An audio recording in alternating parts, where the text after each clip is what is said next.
First time, all right. So I just want to step up here just because this is so weird. I just want to feel what it's like. Okay.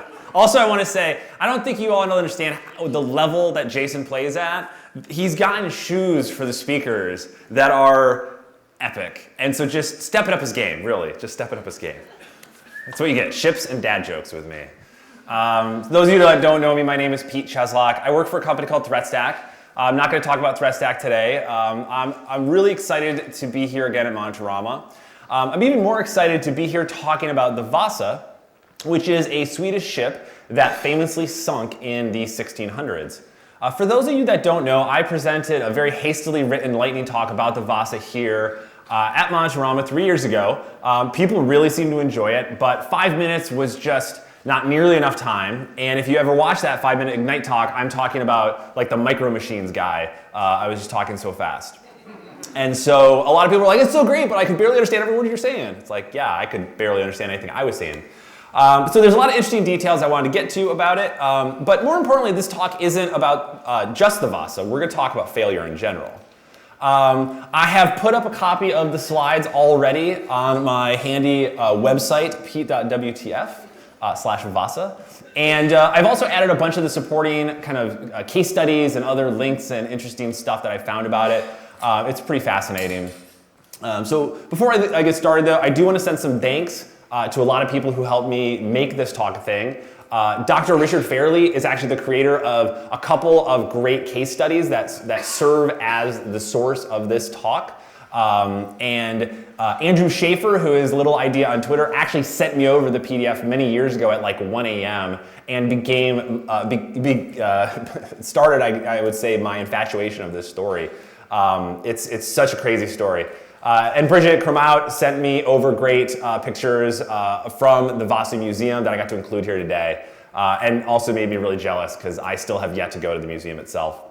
So the parallels between the failure of the Vasa and how modern software engineering projects fail is almost eerie. When I originally gave this talk, I had a really simple title, which was 17th Century Shipbuilding and Your Failed Software Project. But it wasn't quite as clear as I wanted, and also for this talk, I just didn't want to reuse the same talk title. I wanted something that was a little bit clearer, so I thought about maybe, eventually you'll ruin everything and no one can help you. It's a little mean. You're probably going to break it, and that's okay. Because anyone who's been in this business for any reasonable amount of time probably has a story about some epic failure that they were involved in. And if you don't have a story about some epic failure, then welcome. As I've read through this story, I pretty much saw all of my most epic failures, but with a lot less fatalities at the end. I can't even fathom how people who work in these highly regulated industries, where people's lives actually hang in the balance, do their job.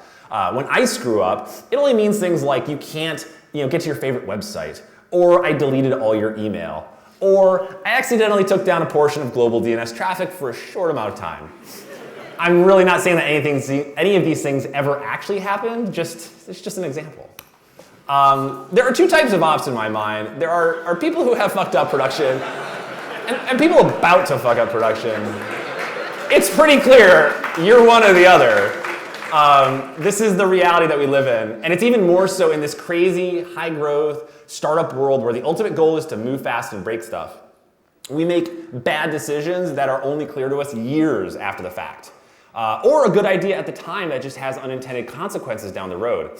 Or a decision made just with a pure lack of experience. Happens to us all. This is an example of that. This is from the 1986 kindergarten class cookbook, my kindergarten class cookbook. Why you would have a bunch of 6-year-olds coming up with recipes, I have no idea. Let's review. This is for my banana soup recipe. Red. Start off with 5 gallons of water. You're going to boil the water, obviously. Just chuck those bananas right in there. Then just pour some cans of vegetable soup, because why not? And then add in 5 more bananas. Cook it for 1 hour, and then you eat it. And I was really glad that I put in this recipe, and then you eat it, because looking at those ingredients, I wasn't even sure this was edible. And I was going through this book, and I mean, there were 30, 40 different recipes, and I wish I could say that there was something worse than this that I could show you. No, this is the worst. So you think that 6-year-old me was willfully making a bad decision? It sounded like a good idea at the time. How many times have you said that at your job? It's probably fine. I've seen others make food before. How hard can it be? I just had no real experience with cooking. The ultimate problem is there's just too much stuff, and there's not enough of us. We're just moving too fast. You just need to ship code, and don't think, just ship. Hop on your treadmill desk and keep shipping until you die. And we all try to move fast. Maybe we leave helpful comments for our coworkers. Maybe we leave some of that neat self-documenting code. I don't know. Is it any wonder that we keep screwing up, that we keep doing the same things over and over and over? Remember, the story of the Vasa is from the 17th century. In many times, we're not even given the ability to actually improve our situation because it may not be in the company's best interest. Technical debt is not a technical problem. It's a business problem, first and foremost. The company may want to ship features, but the bad decisions, they just keep piling up. So we haven't yet gotten to the point in software, like that one episode of The Simpsons, and this might be too obscure for some people, but it's the one where Mr. Burns thinks he's indestructible because he's got so many diseases, they're all stuck in this perfect balance, right? When we have so many bugs that things are actually stable because of it. We haven't quite got there yet. Now, I've seen some places where there are so many software bugs, they're actually turning into features. The patch notes for Dwarf Fortress will show you some great examples of that. I think my favorite has got to be, I don't know if I added it on here. Yeah, there was one of them that was like, the undead were passing out. There it is. Fix problem with undead passing out from strangling. God forbid that you fix a bug on the API that one of your big customers is actually using on a daily basis. It's a bug to you, but that customer may not think so. So it leads me to a conversation I had at DevOps Days Austin last year with my friend Nick. We had been commiserating about computers at the end of the event, talking about all of the most ridiculous duct tape wire infrastructure that we've either built or has been given to us to support. And he mentioned this one point about Flintstone ops. So if you remember from the show, they would have these animals that would basically do all the automated or manual tasks, and it'd go about as well as you can expect. Here's actually a good picture of Fred Flintstone just DevOpsing so hard. You got all these animals doing things that could and should be automated. They don't have this great technology that we have today. They don't have the cloud. They don't have whatever. They're also a cartoon, and they're not real, but I digress. In many ways, we glamorize companies that are much bigger than us, especially if someone that's at a startup. I look up to companies like Amazon and Google, and I think they must be doing things so much better than us, right? They must be. I mean, like places like Google, I get it. Computers, am I right? I just love this one, too, because it was like an outage message that failed to, just too good. Let's take a quick look at the postmortem from the recent S3 outage. This is a really good postmortem they've written up, and I just highlighted a few of my favorite sections here. An S3 team member, an authorized S3 team member, executed a command, and unfortunately one of the inputs to the command was entered incorrectly, and a larger set of servers was removed than intended. And the servers that were inadvertently removed supported 2 other S3 subsystems. I know them feels. I have been there. I was just there last week. I mean, this happens all the time. And it makes me feel a lot better about the situation I'm in and the situation I've been in. Like this one ill-fated time I was taking over ownership of a series of NFS clusters running on AWS even. And it was just one big old JBOD of EBS. Just a bunch of disks is what that stands for if you don't know. And this was back when the maxed disk size was 1 terabyte. So, well, when you fill up 1 terabyte, what do? Just add another terabyte, right? Add another disk. Need more space? Add another disk. 50 terabytes later, formatted with ext3, you can't even run a file system check anymore because it'll take you 283 days, right? Flintstone ops. So the Vasa is probably not the earliest example of some epic breakdown in project planning. The fact they were able to recover the ship helped researchers understand just what went wrong. So this is actually a picture of the Vasa. It was one of the grandest ships ever built by the Royal Swedish Navy. It was completed summer of 1628. It was actually the most expensive project undertaken for Sweden at the time, and it calculated about 5% of Sweden's GDP. Today, that would be about $28 billion. So it's a huge project. In August 1628, the ship set sail on in Stockholm Harbor, and after sailing for about 1,300 meters, a light gust of wind caused the Vasa to heel over onto its side, water poured in, and the ship sank with a loss of 53 lives. It was in the 50s that the ship was actually rediscovered, and due to the salinity of the water in the Baltic Sea, it was well preserved. I mean, these are actual pictures of the ship itself. And it was so well preserved that it actually floated when they raised it up in the 1960s. So the king, in a message, demanded the guilty parties be punished. So a board of inquiry was formed, and the captain and the crew were interrogated. They reported that the guns had been properly stowed, and the crew was sober at the time. It's a thing. And actually, I found one article. I couldn't get confirmation, so I didn't really add it. But they said that the crew was sober, and it was confirmed because most were coming from religious services that day. That's how they confirmed the crew was actually sober. So they questioned the officers, they questioned the crew, they questioned the contractors who actually built the ship. Everyone said they did their duty without fault. No one was punished in the end, and most of the blame actually fell on the original shipbuilder, who actually died a year before the ship even set sail. Now, I have been blamed for outages before. I was once blamed for an outage a good 6 months after I quit that job. But I was still alive when they blamed me, so I don't think this still counts as a blameless post-mortem if that person has died. The real reason the ship sank is that it was unstable. This is a side cross-section of the Vasa here. It was an issue with the hull construction itself. Too much of the hull was actually built above water. The two gun decks that you can see at the top there, they were much taller than normal. And you can see in this cross-section a very tiny amount of ballast below those barrels there, the stone. So the king also wanted the ship to be outfitted with these ornate and gilded painted carvings. And the idea was the Vasa was meant to impress and outdo every other vessel on the water. So they spared no expense at all. And they all contributed to the high center of gravity. That was the ultimate downfall of the ship. So in those days, even the experts believed that the taller and more impressive a warship was, with more and bigger guns, the more indestructible it would be. So the artisans of the time also had no way of calculating any sort of operational characteristics of the ship, things like center of gravity, stiffness, etc. So the captains had to just figure this out, trial and error. And they would do that after the ship was launched. The Vasa was the most impressive ship to sink during the 17th and the 18th centuries, but it definitely wasn't the only one. Measurements taken actually showed the Vasa was so unstable that it would have heeled over at a list of just 10 degrees. And then even more recent calculations showed that only a 4-knot gust of wind would have caused it to heel over. So it's pretty impressive considering it's a sailboat. So back in 1625, the king Gustav II directed the admiral to sign a contract to build 4 new ships. He wanted 2 108-foot and 2 135-foot ships. During the next 6 months, the king, of course, who is an expert at shipbuilding, sent a series of ongoing and confusing changes to the shipbuilders, and because of those requests, the shipbuilders actually cut enough timber to do the same 2 108-foot ships, and now just 1 135-foot ship. Then in September, the Navy lost 10 ships in a devastating storm. So what do you think happened?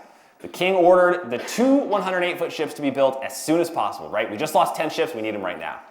And for some reason, as I was reading through all the different changes to the plans the king had made, I just imagined that if this happened in the modern era, you just know there would be an email thread like 50 deep with a Word doc attached like ships V9 final.docx, right? And it's in caps too. That's how you know it's final.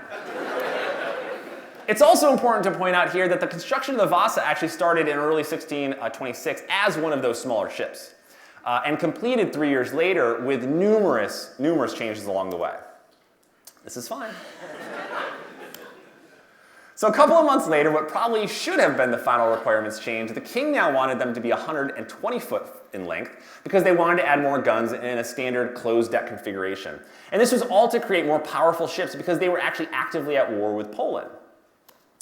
But they only had enough wood to build an 111-foot ship and a 135-foot ship. So then the shipbuilder just got approval to say, we'll just do 2 111 ships instead. So these 2 ships are actually the Vasa and its sister ship, the Aple, which did not sink. The only real difference between the 2 ships, and they were built approximately around the same time, was that the sister ship actually was 3 feet wider. So remember 3 feet width. It's very important in a few slides. So now the problem is the king learned that Denmark was building a ship with 2 gun decks. Well, they gotta have 2 gun decks too, right? Instead of starting over, they just scaled it up. It's worth noting here that the king changed the plan. When the king changed the plan, no one in Sweden, including the shipwrights, had ever built a ship with Docker before. I mean, 2 enclosed gun decks. Whoops, sorry. What's most interesting is that there's a wealth of preserved documents from this time period, from the Vasa, and actually none of the documents found show any sort of reference to an 111-foot ship or a 135-foot ship. What they believe happened is the shipbuilder not only just scaled up from the original 108-foot ship, but then just scaled it up again to be 135, right? So it's very similar to my tried and true strategy for scaling up on the cloud, right? Just scale it up. Just scale it up. It's fine, it's fine. So if you thought the changes on just the size of the ship itself was silly, the requirements for the guns changed almost as many times. So they started with 32 24-pound guns, and that was for the smaller 111-foot version of the ship. Well, then the ship kept changing. It was going to go and be a bigger ship. The 135-foot version was going to have significantly more guns. After a series of even more revisions, they decided to have 30 guns, larger guns on the bottom deck, and then they were going to do a same number but much smaller size on the top deck. Now, the final decision was actually the first good decision that they made. They chose all 24-pound guns, which meant more firepower, and it also meant they could standardize on ammunition, fittings, and all the other things required to operate the cannons. So after all these revisions and escalation, it really reminded me of this one. It's like, do you want a few cannons, or like, do you want to get real, right? So I don't know why this gets me every time. It's like that escalated quickly. So remember when we talked about unintended consequences, things that seemed like a great idea at the time? I call them banana soup decisions. So in the end, they could only get 48 of the 64 guns they wanted because they changed the plan so many times that there were the time constraints, they couldn't even get them built fast enough. Because of the rush job on the guns, they were made of such poor quality that they would have likely have failed when used anyway. So instead of sinking, the ship probably would have blown up. So in addition, the upper deck, which had been originally designed to hold only the smaller 12-pound guns, now had to support larger 24-pound guns, and that further raised the center of gravity on a ship that was already lopsided. So what do you mean lopsided? Ships should be symmetrical, right? In 2008, Fred Hawker, who's an archaeologist at the Vasa Museum, he had a team that actually measured every part of the ship over a 3-year time period. And what they found was significantly more structure on the port side rather than the starboard side. So if the ship were unballasted, then the ship would heel over to its port. As it turns out, when the winds hit the ship on that fateful day, the ship did heel over to the port side. So the real question is why was this ship so lopsided?